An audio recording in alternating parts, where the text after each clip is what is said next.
محمد رسول الله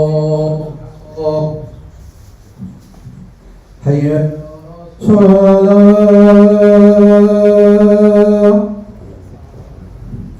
حي على الفلاح حي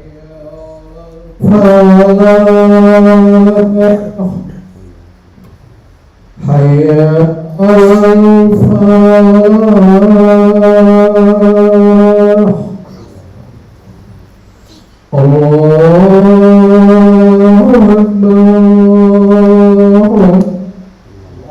الله أكبر لا إله إلا الله.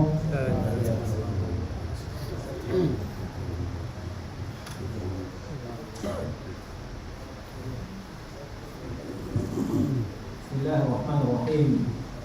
الحمد لله رب العالمين والصلاة والسلام على محمد وعلى آله وصحبه وسلم.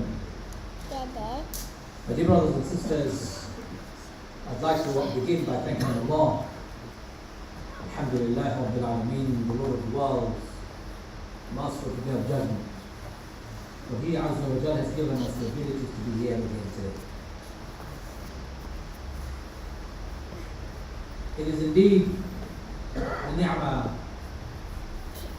and the barakah that we receive on a daily basis that enables us to wake up every morning, walk, see, talk, enjoy food in company of our families and our friends. And for that we say Alhamdulillah Rabbil Alameen every minute of our lives. There are people in the world who don't have such opportunities as freely as you and I have, as much as you and I enjoy. Alhamdulillah, Allah has given us so much and we should always be grateful. Today I want to talk about Palestine.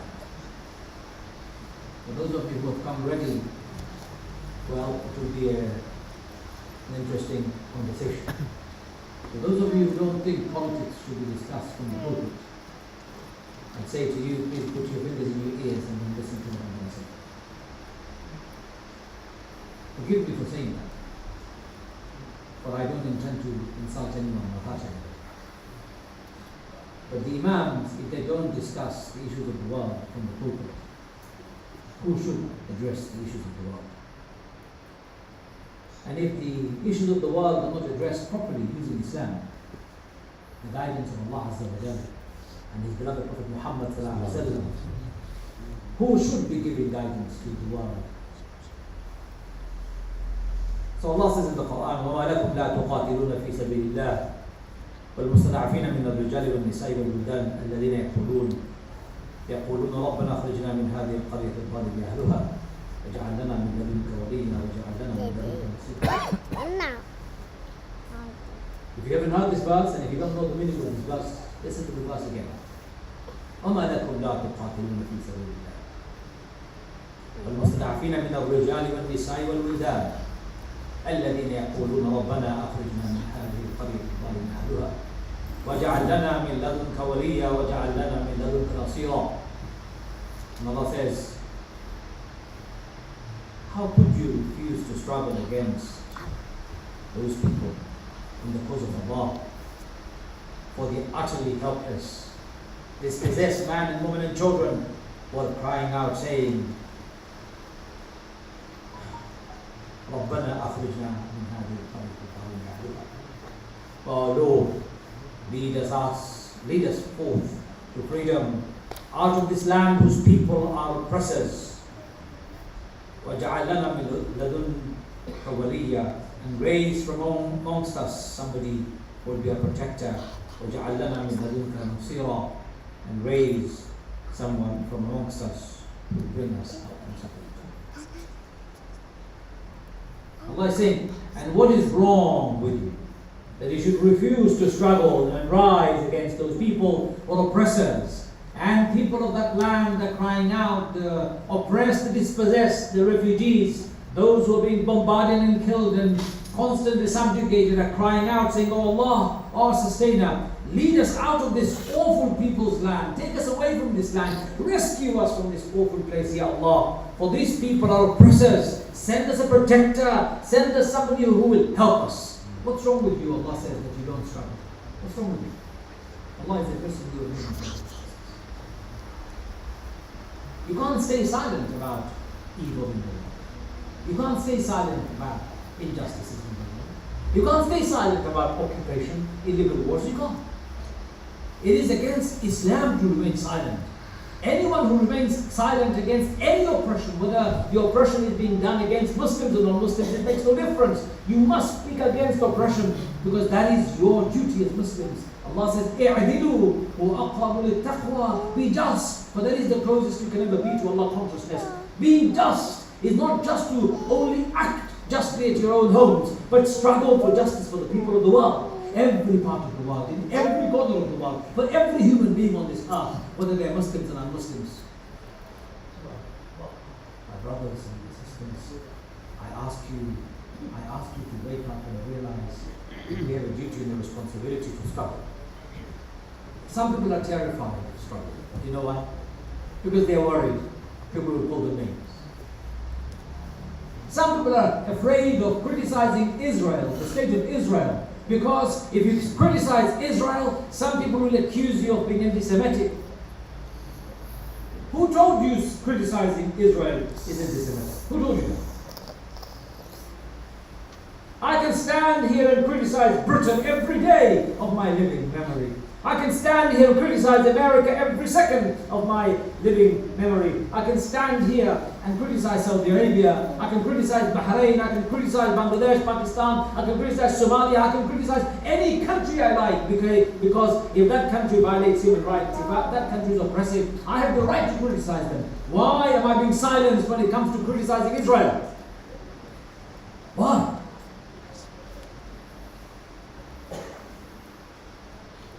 Israel is a country. Yes, it's a country. Every country does wrong and right. I took my children and my family to Palestine and visited the holy sites. I remember when we went to Masjid Ibrahim, Masjid al-Khalil, we got off our bus, and my daughter, myself, and my son, and we were walking along. An Israeli soldier came with his machine gun and said, "Get off this road." I said, "Why?" He goes, "This road is only made for the Jewish people. Non-Jewish people cannot walk on this road." I said to him, "I beg your pardon? Based on what? A decree in the Old Testament? Moses said, God said, this road is only for Jewish people." Is that why? Show it to me, I will obey it. I will listen and I respect Moses' words, Allah's word, God's word. If it's in the Old Testament, I will not walk this path. I will. Because it's nothing to do with Moses or God. I tell you to move and you move, welding this machine. My daughter was probably 11. You should have seen her face. Angry, enraged by witnessing racism at its worst level, right there. She'd never seen anything like this in her life. That was an experience for a visitor. Imagine what the Palestinians go through on a daily basis when they have to. So a Palestinian home is here. The Israelis have built a wall right through the home, right through the garden. The person has a land on the other side of the wall. He has to go through 5 hours of indignation on a daily basis to go to his own land to cultivate his own farm. And most of the time he's refused. It's called the apartheid war of Israel. Why am I not allowed at a journalist in Ukraine covering the war today? Even Putin would not dare ask his soldiers to fire because journalists have been given the permit and permission to travel the world and cover and expose and tell the world the stories, and yet a bullet came from somebody's gun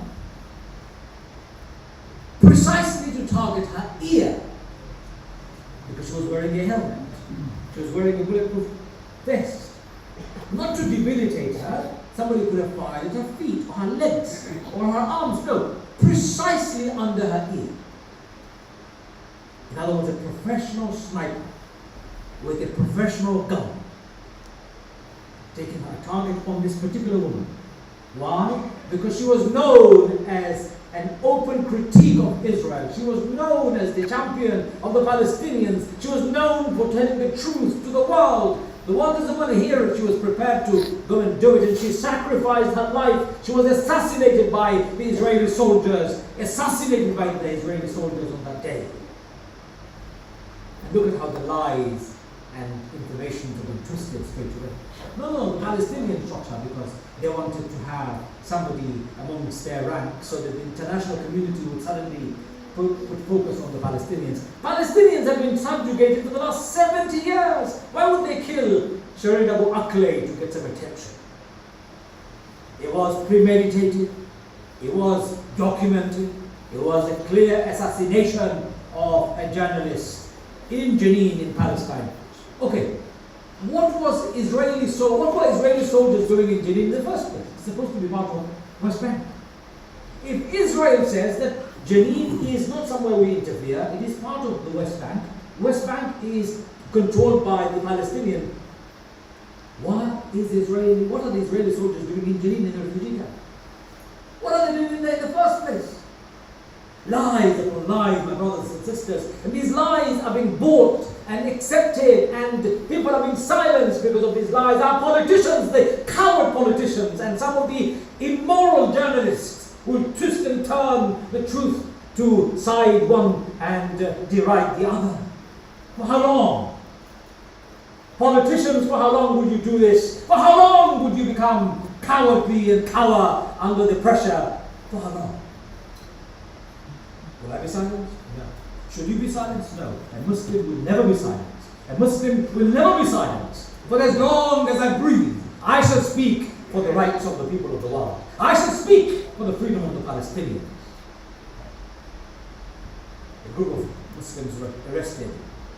Even non-Muslims were arrested in Germany for carrying the Palestinian flag. How low can you be? You ban a flag because apparently it upsets people. My daughter was told to take off a Palestinian flag from her locker room in her school because some people complain that flag makes us upset. Is it how low we've become? Is it how low we're going to be going when it comes to deriding, insulting, mocking, and erasing the Palestinians from the face of this earth? Brothers and sisters, I say we need to rise and tell the truth. Somebody wrote a fascinating letter, an open letter. Listen to this letter. It said, I am Israel. I came to a land without a people for a people without a land. It's a lie. Palestine was never a land without a people. And it wasn't for a people without a land. Palestinians lived there. Christians, Jewish, Muslim Palestinians lived side by side. So listen to the writers. Fascinating letter. Those people who happened to be there had no right to be there. And my people showed them they had to leave or die, raising 400 Palestinian villages to the ground, erasing their history. This letter has been written by a Jewish person. I am Israel. Some of my people committed massacre and later became prime minister to represent me. In 1948, Menachem Begin was in charge of the unit that slaughtered the inhabitants of Deir Yassin, including 100 women and children. In 1953, Ariel Sharon led the slaughter of the inhabitants of Qidr. And in 1982, arranged for our allies to butcher around 2,000 people in refugee camps of Sabra and Satir.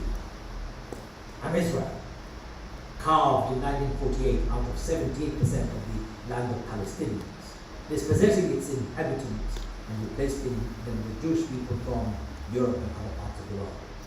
While the natives whose families live on this land for thousands of years are not allowed to return, Jewish people from all over the world are welcome to instant citizenship. I'm Israel. In 1967, I swallowed the remaining land of Palestine, East Jerusalem, West Bank and Gaza. I placed their inhabitants under an oppressive military rule, controlling and humiliating every aspect of their daily life. Eventually, they should get the message that they are not welcome to stay, and join the millions of Palestinian refugees in shanty camps in Lebanon and in Jordan. I'm Israel. I have the power to control American policy. My American Israel Public Affairs Committee can make or break any politician of its choosing, and as you see, they all compete to please me. All the forces of the world are powerless against me, including the UN, as I have the American veto to block my condemnation of my war crimes. As Ariel Sharon said so eloquently, we control America. I'm Israel. I influence American mainstream media too. And you will always find the news tailored in my favor. I've invested millions of dollars in PR representation, and CNN, New York Times, and others have been doing an excellent job at promoting my propaganda. Look at other international news sources and you will see the difference. I'm Israel. You Palestinians want to negotiate peace, but you are not as smart as me. I will negotiate, but will only let you have your municipalities while I control your border, your water, your airspace, and anything else of importance. While we negotiate, I will swallow your hilltops and fill them up with settlements, populated by the most extremist of my extremists, armed to the teeth. These settlements will be connected with roads you cannot use, and you will be imprisoned in your little Bantustan between them, surrounded by checkpoints in every direction. I'm Israel. I have the fourth strongest army in the world, possessing nuclear weapons. How dare your children control my oppression with stones? Don't you know my soldiers won't hesitate to blow your heads off? In the last 17 months, I have killed more than 900 of your citizens or of your people and injured 17,000, mostly civilians, and have the mandate to continue since the international community remains silent. Ignore, as I do, the hundreds of Israeli reserve officers who are now refusing to carry out my control over your lands and people their voices and conscience will not protect. I'm Israel. You want freedom? I have bullets, tanks, missiles, Apaches, F-16s to obliterate you.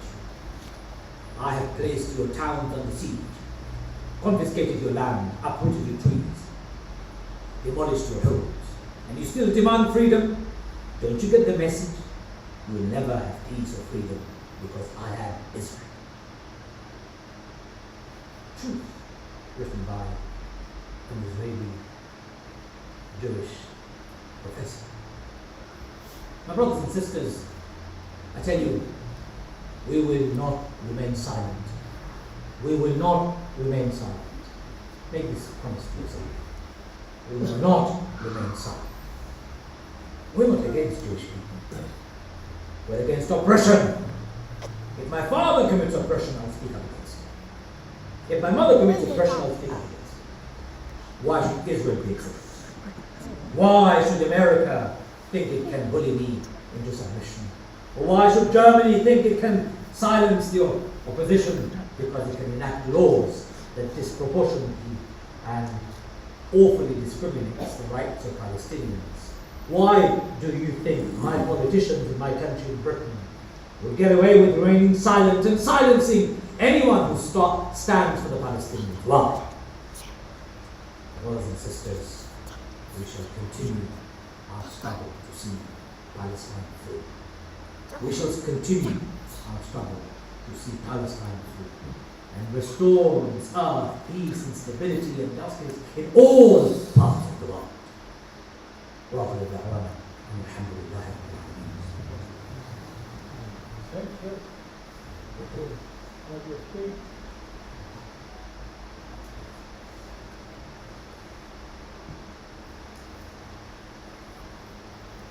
بسم الله الرحمن الرحيم الحمد لله رب العالمين والعاقبة للمتقين والصلاة والسلام على محمد وعلى آله وصحبه وسلم. عن أبي سعيد الخدري رضي الله عنه قال سمعت رسول الله صلى الله عليه وسلم يقول من رأى منكم منكرا فليغير بيده فإن لم يستطع فبلسانه فإن لم يستطع فبقلبه وذلك أضعف الإيمان. I heard the Messenger of Allah صلى الله عليه وسلم say, whoever sees an evil, let him change it with his hand. And if he cannot change it with his hand, let him speak with his tongue. And if he is not able to do so, let him hate it in his heart. That is the weakest of Iman. The weakest of Iman is to remain silent. Remember, Muslims? The weakest of Iman is to remain silent when you see evil. When you see injustice, weakest amongst us will remain silent. Note it down. The weakest amongst us will be silenced by other people telling us to remain silent. Only the other day I was attacked by one of those yellow journalists, as I call them. You know why? My crime throughout the attack on this particular article, I spoke against Israel. Throughout the article. That was my only crime. Well, put more articles against my name, if you like. But I shall never be silenced. Palestinians deserve to live, and Palestine has the right to exist. Do you understand? Palestine has every right to exist. You cannot erase it from history. You cannot erase it from our memories. You cannot erase it from humanity. You will never be able to do so. So the lowest of Iman is to remain silent when you see evil. I'm only doing the second category of Iman, speaking of it. The highest category are the Palestinians who are struggling to free their own land from occupation. Rasulullah said that is the highest category. They are struggling to free their own land. Any part of the world, when the Yemenis are fighting the Saudis or the Iranians to free their own land, they are doing the highest form of struggle. When the Syrians are fighting against the Bashar of Syria, Bashar al-Assad, they are doing the highest form of struggle. When anyone is struggling against evil in any part of the world, the Ukrainians are fighting against the Russians, that is their highest form of struggle. All forms of struggle is the highest form of struggle when you can struggle. But if you can't struggle, speak against it. And if you can't speak against it, hate it in your heart. And if you are only choosing to the lowest one, please don't condemn those who are speaking up against it. And don't condemn those who are struggling against it. Because you can't. Just keep your mouth shut and make dua that Allah will forgive you. So brothers and sisters, to finish up, please write to your MPs. Even though it sounds like it's a laborious, wasted time, it isn't. One email went out. It's the truth. I have got emails to prove it to you. One email went out that the Grand Mufti of Egypt was coming to the UK, and Sadiq Khan, our mayor of London, was going to host him and invite him to a meeting in the London mayor's office. One email went out. It became viral. I received messages from Sadiq Khan's office saying, we haven't invited the Grand Mufti of Egypt. We haven't accepted an invitation. He's not coming to us. Can you please take the email down? I've got a message here. It says, can you please take it down? I said, if this is the truth, we'll take it down. It works. When 3 million Muslims of the UK will bombard every MP on this land saying you should support and you must support Palestinians' right to exist, they will think twice before they cower to other pressures. Write to your MP. Not in one, but in your thousands. Tell your local councillors. Unfortunately, the election is just over. In another 4 years when they come and knock on your doors, be engaged. How many of you have shown any interest in becoming a councillor in your local level? How many of you are member of a political party? If you can't be a member of a political party, stand independently so you can make a change and a difference in the world. There are good examples of such in our own country. People who fought independently and won. Silence isn't an option for a Muslim. Remember, silence isn't an option for a Muslim. Silence is never an option for a Muslim. Never an option for a Muslim. I believe in carrying on the struggle to establish what on this earth? Peace and stability for all people. Justice and fairness for all people.